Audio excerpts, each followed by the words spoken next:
Құрметті көрермендер, бүгін сіздермен мына кәдіден, яғни кабачоктан қалай тағам жасауды жылдам және сонымен бірге дәмді, тіпті ет фаршынан жасалған тағамда тәтті, дәмді жаңағы түскі асты қалай дайындауға болады, соны көрсетеміз.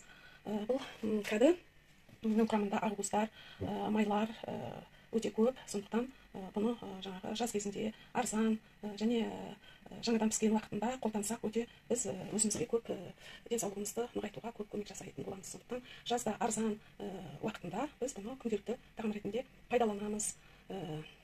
Ал енді іске кірісейік. Бұл тағамды дайындау үшін қандай ингредиенттер керек, құрамы қандай, сонымен таныстырайын. Бірінші айтып отырғанымыз мынау кәдінің өзі, кабачок, одан кейін үлкен болса 2, кішірек болса 3-4 осындай картошка, морковты да негізі 2 болса болады, бірақ кішірек болғандықтан біз бұған 3 морков алып тұрмыз. 2 орташа жуа.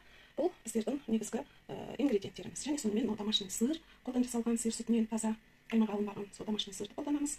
Және мынау жұмыртқа. Жұмыртқадан 3 штук біздің жағдайымызда. Оны әркім өзінше қай көкөністі, қай тағамды жақсы көреді, соны жаңағы өз еркінше қосуға да болады.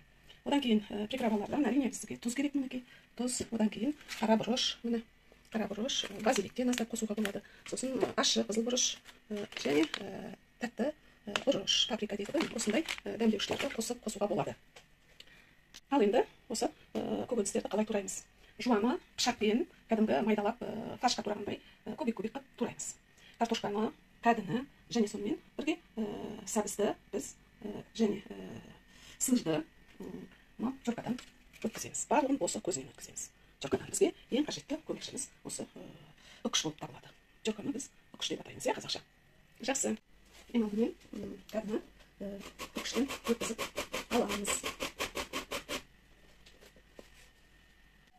Кәдіні жоркадан өткізіп болды. Мінекей кәді шықты. 2 дөңгелек кәді болды. Енді бұны қазір ыдысқа саламыз. Бөлек ыдысқа салып кәдіні.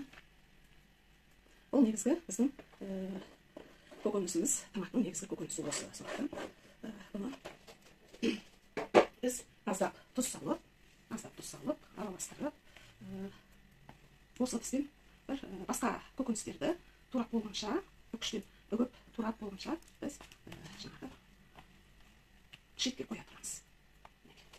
Сонда тұра тұрады.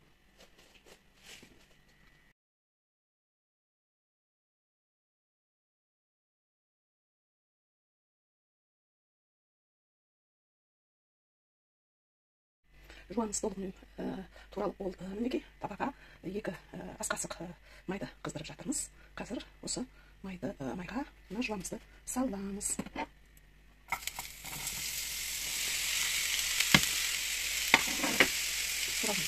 Жуанымыз салып, сары түстес болып, жаңағы қуырылғанша осы табада қыздырып қуырып аламыз.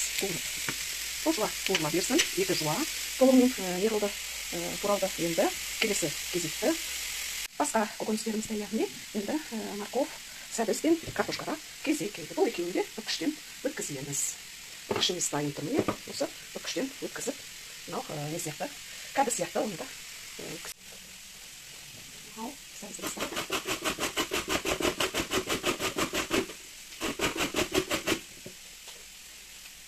Сәбізді үкіштен өткізіп болды. Сәбізді неге енді картошка ғана қалды.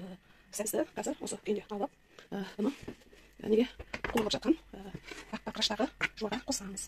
Жуа мінекей сарылтанып, уже міне қуырыла бастады. Қазір мына сәбізді де осының үстіне саламыз. Сәбізімізді салып болдық. Енді бұны да жақы жұмсағанша қуырамыз. Соны араластырып.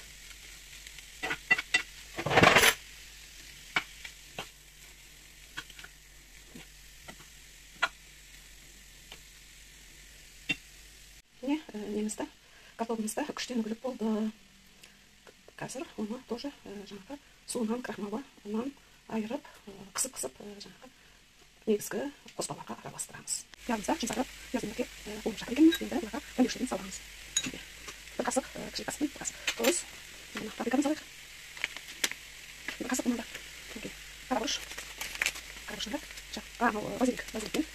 Енді қара бұрышты саламыз. Қара бұрыш. Қара бұрыштан да осынша саламыз. Тәгіміз қалғанша салып болады. Енді қызыл бұрыштың ашысы кішігейіп бұны басамыз.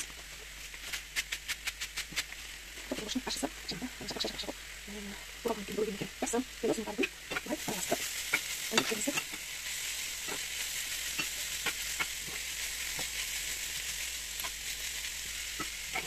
араластырамыз. Үккіштен сырды да өткіздік мұны. Сыр плавленный сыр болатын, но сондағы әдемі үккіштен өткізілді.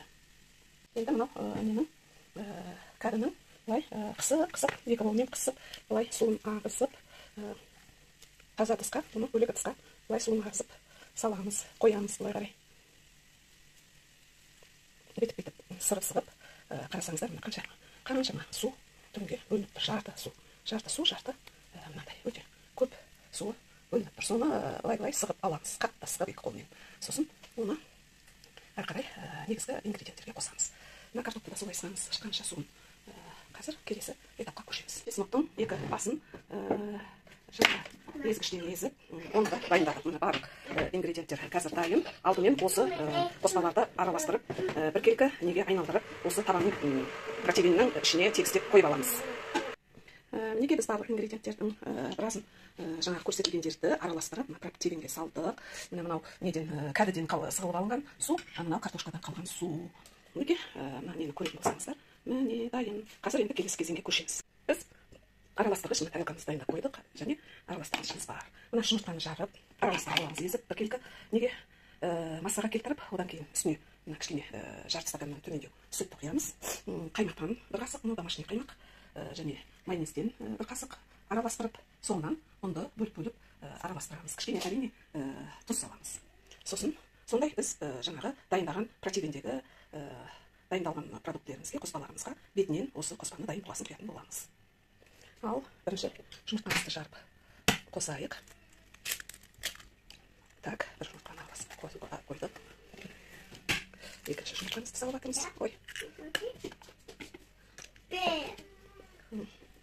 Үшінші жұмыртқамыз. Үшінші жұмыртқамызды қостық. Енді осы жұмыртқаны араластырып аламыз. Даниля, сен маған көмекке келші. Даниля, мынаны араластыршы былай. Араластыр, қатты араластыр, тез араластыр. Кішкене Даниля деген қызым көмекке келіп жатыр. Қатты араластыр былай. Жұмыртқаны араластырдық. Енді сүтті құямыз. Сүт құйып тағы да араластырамыз, тез араластырамыз. Енді осы мезетте біз аздап тұз саламыз. Тұз салдық, тұзын араластырып аламыз. Мінекей жарайсың. Даниля, сен бізге өте жақсы көмек қылып жатсың. Міне, енді бір қасық қолдың қаймағы, үйдің қаймағын қосамыз. Түсіріп жүр. Қазір бош үйіншіден түсіреміз. Енді бізге аздаған майонез керек болады. Аздаған майонез, оны көз мөлшерінен қасқа салмайық, мінекей қостық. Бір қасықтай, столовый ас қасық. Так, Даниля, сен езе бер енді.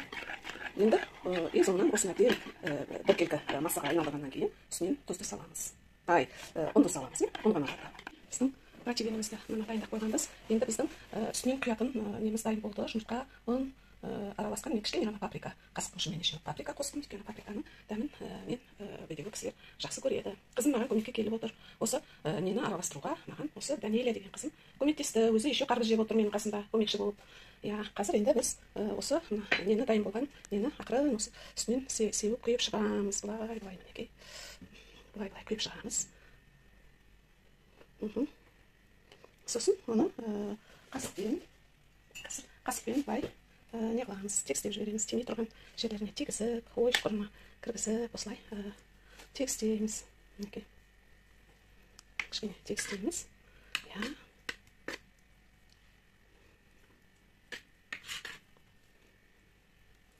Осылай тегістейміз. Біздің Даниля көмекші апасына ылғи да осылай көмектесіп тұрады. Дайын болды біздің неміз. Енді біздегі қалған ең соңғы ингредиент бізде не болатын? Сыр болатын. Бұл да домашний сыр. Оны жаңа жылқадан өткізіп едік. Сонда дағы бір-біріне байланып қалған екен. Қазір оны үстінен сырды мен үкіштен үгіп қойған болатынмын. Сонда да олар бір-біріне жарасыңқырап қалыпты. Сонда да болса мен осы үстіне бөліп үзіп қайтадан қойдым. Енді бізде не барлығы дайын. Енді осыны духовкаға, қызып тұрған духовкаға саламыз. Дайын болған протеинімізді осылай пешке саламыз. 200 градуста тұр. Үстіңгі астыңғы режимге қойдым. Міне біздің түскі асымыз дайын болды. Пештен жаңадан алдық. Енді бөліп кесіп жатырмыз. Анау қызарыңқырап тұрғандар, сырлар, қазір алып дәмін татып көреміз. Міне қып-қызыл болып піскен. Тура 30 минутта дайын болды. Өте дәмді болды деп ойлаймыз. Мінекей. Ал тағыға салып, енді дәмін көрейік. Мінекей, дастарханға тағамымыз келіп жетті. Менің Данелиям балқаймақ жаңа пісіріп беріп едім. Сол балқаймақты жеп, соны бола алмай жатыр. Қазір мен мынаның шетінен көрейін дәмін. Өте дәмді. Өте дәмді. Тіптен ясымы пирогтардан да дәмі өте дәмді екен. Ас болсын.